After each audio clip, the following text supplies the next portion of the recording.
episódio de hoje eu vou falar rapidamente da agenda, o que está vindo por aí, que é pouca coisa por enquanto. Só que hoje eu quero fazer uma pauta fria, falar um pouco sobre o grupo B e talvez um pouquinho sobre a Lancia, que tal? Isso tudo depois da vinheta.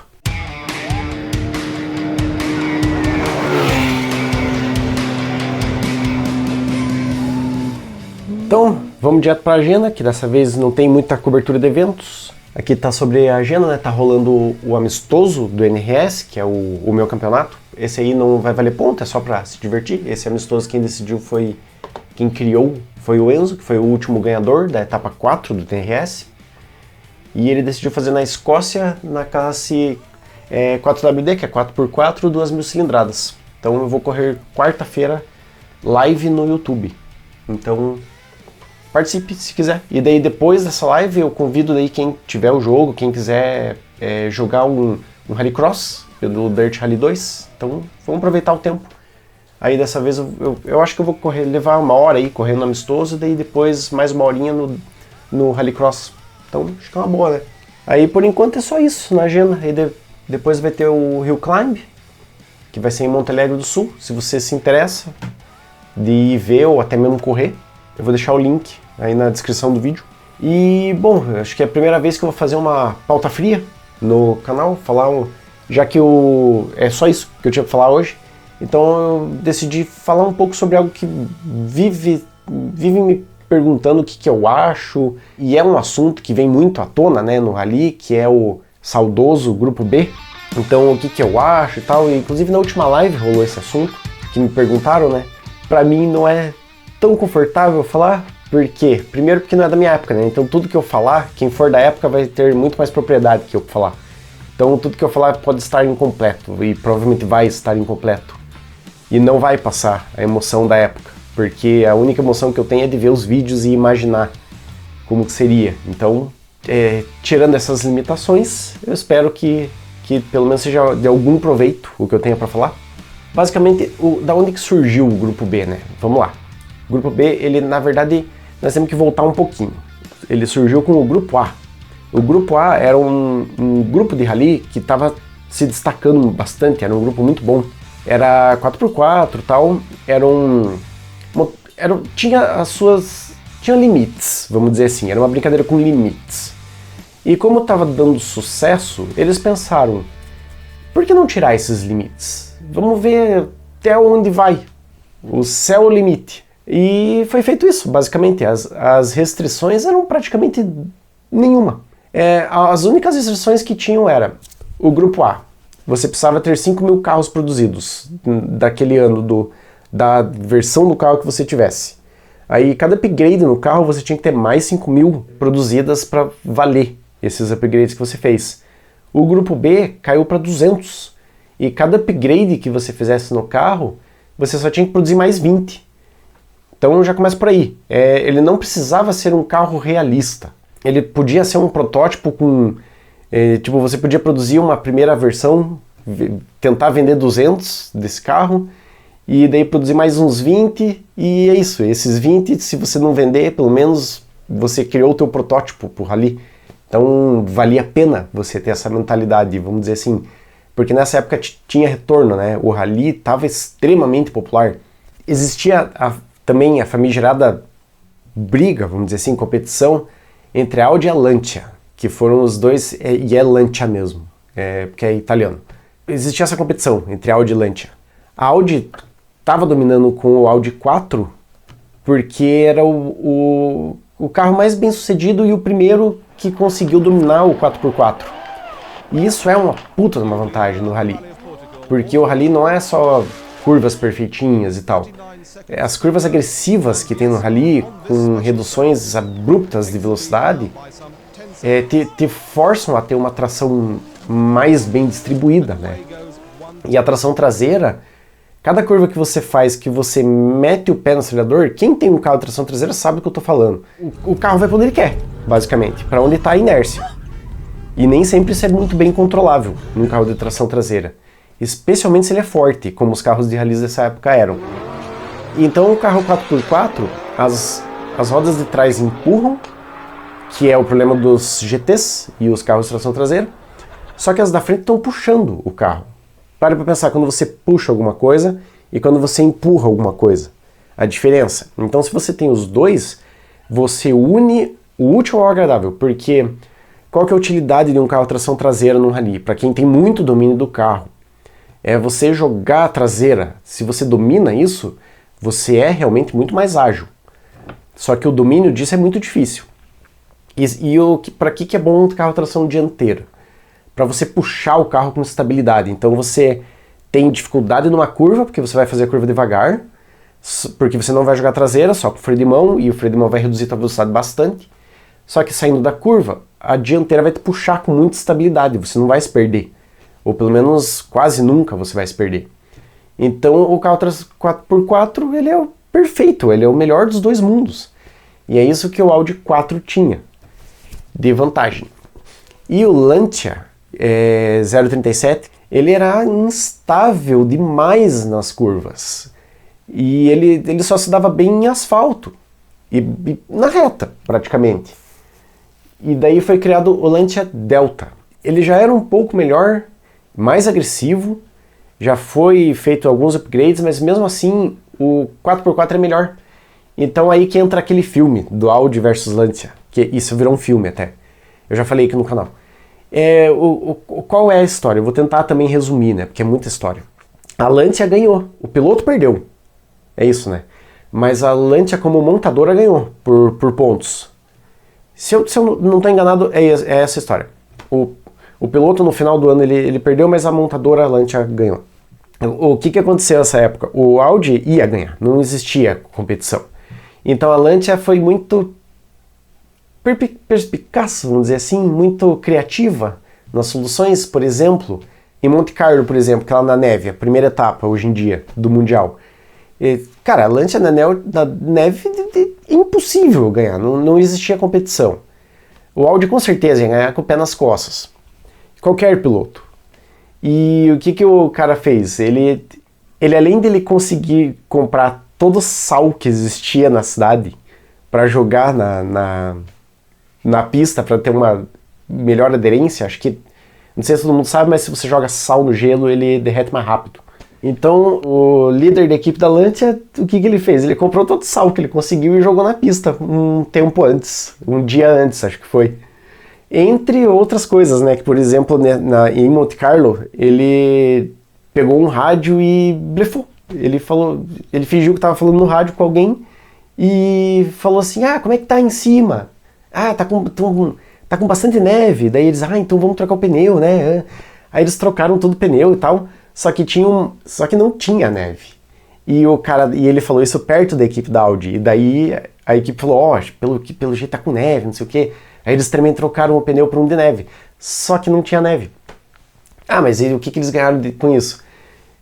Eles ganharam porque 1 quilômetro depois eles estavam com uma equipe preparada para trocar o pneu do Lancia por um pneu que não era para neve. Então, cara, a Lancia era muito suja nessa época. Era muita coisa que eles faziam. Qual que era a restrição, né, no grupo B?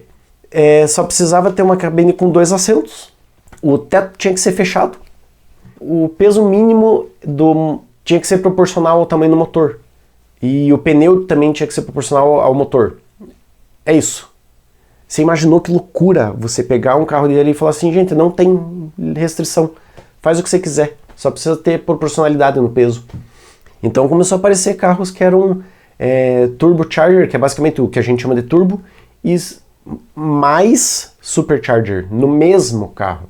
Então ele tinha tanto uma aceleração absurda em alta, como uma aceleração absurda em baixa. Só que assim, nessa época não existia um anti-lag muito bom. Então, eu tô me enrolando, na verdade. Tô falando todas as características e eu ainda não tô falando o que eu acho, mas eu já vou chegar lá. Então vamos lá, Audi 4. Eles fizeram poucas mudanças e o Hanno Mikkola, ele ganhou o título de 83. E o Lancia 037, por ser tração traseira, como eu falei, ele já fez mudanças bem mais drásticas. E ele ganhou o título de fabricante, agora eu tô confirmando aqui. De 83 também. Porque tem isso, né? Ganhar o piloto e ganhar o fabricante, né? Eu vou passar algumas curiosidades agora. A Michelle Moulton foi a primeira mulher a ganhar no grupo B. Então tem sim, mulheres, apesar de ser muito pouco, né? E para vocês terem ideia de como era agressivo essa época a redução de peso dos carros, já que não tinha regra, o interior das portas era feito de Kevlar, tá ligado? Kevlar, aquele que é geralmente usado para resistência à bala em roupa. Pois é, eles usavam isso para diminuir o peso e ainda ter um pouquinho, pelo menos, de resistência. O Ford RS200, ele tinha 550 cavalos, 4x4. Aí já é um pouco depois, né? O Audi 4, ele conseguiu 600 cavalos. Aí de alguns pilotos, né? O Attilio Bettega, aí começou os problemas do grupo B. O Attilio Bettega, ele pilotou um Lancia 037, ele era tão incontrolável esse carro que ele bateu e ele morreu. E isso tem até alguns vídeos. O copiloto, que era o Maurizio, ele sobreviveu. E isso foi meio traumático, assim, sabe? E tiveram 3 coisas que aconteceram nessa época do Grupo B que foi, assim, o pregos no caixão para acabar com esse grupo. E o piloto Toivonen e o copiloto Sérgio Cresto, eles estavam no Tour de Corse com o Lancia Delta, que é turbo e supercharger. 7 km depois do começo, ele atravessou uma curva e ele caiu numa colina. Isso só tem imagens depois. E o carro explodiu. Não sobrou nada do carro. O impacto foi tão agressivo do carro que o tanque de combustível rasgou no meio. E jogou combustível para todo o carro. Você imaginou que desgraça que foi isso aí? Não sobrou nada do carro, só sobrou a gaiola. E olha lá, porque estava queimada ainda. Em 86, Lagoa Azul, Portugal, ele, na tentativa de desviar de alguns espectadores, que isso era um baita de um problema nessa época, se você chegasse 1 metro para o lado, você atropelava meia dúzia de pessoas. Imagine o piloto ficar com esse estresse na cabeça de não poder errar 1 metro. E nisso, o que aconteceu? Ele, nessa de que eu tô falando agora, ele tentou desviar de um espectador que estava bem mais para dentro do que devia, perdeu o controle, porque esses carros eram incontroláveis, e jogou o carro, perdeu o controle, na verdade, não jogou, ele perdeu o controle e bateu em 34 pessoas. Ele fez um strike de 34 pessoas. 31 ficaram feridos, alguns bem feridos, e 3 morreram. E inclusive foi uma criança. Nesse dia foi o prego final, assim, no caixão, que as equipes falaram assim, não vamos mais correr. Tipo, a gente não vai mais correr, não tem mais condições de correr com esse grupo. Aí em 87, que foi um ano depois desse acidente, acabou. A FIA acabou banindo o Grupo B. Não podia mais existir o Grupo B participando de nenhum rally, se fosse com a FIA, né? Então, toda essa historinha que eu tô contando é para quê? Assim, só para dar um contexto, né? Porque pode ter gente que não conhece, tem muita gente que vem pelo rally pelo visual, mas não conhece a história e tudo bem. Então, agora volta para aquele assunto inicial. O que eu acho do Grupo B, se teria como ter o Grupo B hoje em dia. Eu acho que isso é a mesma questão que vem quando a gente fala de você prefere carro antigo ou carro novo? Nossa, essa pergunta é difícil de responder, sabe? Por quê? E a resposta é a mesma pra mim, sabe? Do que eu acho do Grupo B e o que eu acho do WRC moderno. O que eu acho de um carro antigo e o que eu acho de um carro moderno. Porra, você pra dirigir no teu dia a dia. Até pra isso é difícil responder, porque no dia a dia, pra ir pro trabalho, por exemplo, não é muito prático ir com um carro antigo. Tem muito gasto, queima muito combustível, não é muito ecológico. Não é muito bom, às vezes, de manobra, porque carro antigo costuma ser grande. Ainda mais os espaços apertados que a gente tem, garagem apertada. Mas, enfim, para final de semana, o que você prefere? Porra, eu prefiro carro antigo, com certeza. Aí a foto do Maverick que meu pai teve, a gente andava, passeava, e foi o carro mais tesão que eu já dirigi até hoje. E, nossa, era muito bom, sabe? Mas um carro moderno, ele é prático, ele funciona, ele é mais reliable, é mais confiável, e você tem peças, mas tirando esse assunto de peça, porque se um carro antigo fosse fabricado hoje, ele teria peça, então isso não é o caso. Mas o carro antigo é um carro que eu com certeza eu prefiro, assim, nesse ponto. Mas você preferiria correr um rally que seja, com uma Maverick de gaiola, com uma gaiola preparada, vamos dizer, ou um carro moderno de potência equivalente com uma gaiola também? É para ganhar ou é para curtir? Essa é a pergunta. Se é para curtir, eu ia querer com o Maverick, com certeza, é muito mais legal. E troque carro antigo por grupo B, nisso que eu tô falando. Mas você tem que ganhar. Eu ia correr com um carro moderno, porque eu ia ter mais chance. E isso não é só uma questão de, antigamente que eles sabiam fazer. Não é bem assim. Isso é muito saudosismo, e saudosismo é perigoso. Quando você fala de coisas que dependem até a vida de alguém, que era o caso do grupo B. E hoje em dia, a gente com certeza tem suspensões mais modernas para os carros de rally. Quando a gente assiste, mas quando a gente assiste os vídeos, a gente percebe nitidamente que o grupo B, olhando pelos vídeos que tem até no YouTube, você pode procurar, a gente sente mais velocidade e mais agressividade nos carros antigos, com certeza. Por quê? Primeiro que as câmeras tremiam mais. Segundo que o carro também tremia mais, porque a suspensão era uma bosta se você comparar com uma suspensão moderna. E se você pega uma suspensão de um WRC, é uma suspensão que ela é moderna, o carro fica reto, ele parece um tapete mágico andando na pista, e mesmo em buraqueira. Se você pegar os carros do grupo B e puser na mesma situação que o WRC corre hoje, tipo na Finlândia, que é cheio de buraco, o grupo B, primeiro que ele ia quebrar nos buracos, ele não ia aguentar, se fosse na mesma velocidade. Então o grupo B, você vê os highlights na internet, porque é o que eles filmavam. Eles filmavam os pontos principais e é isso que eles mandavam para a mídia. Hoje no WRC a gente tem uma cobertura 100% do que está acontecendo, inclusive as cagadas. E a média de um grupo B, ela é baixa. Você vai ver um ou outro piloto correndo muito bem com o carro que ele está correndo. Tipo um 4 ou um Lancia.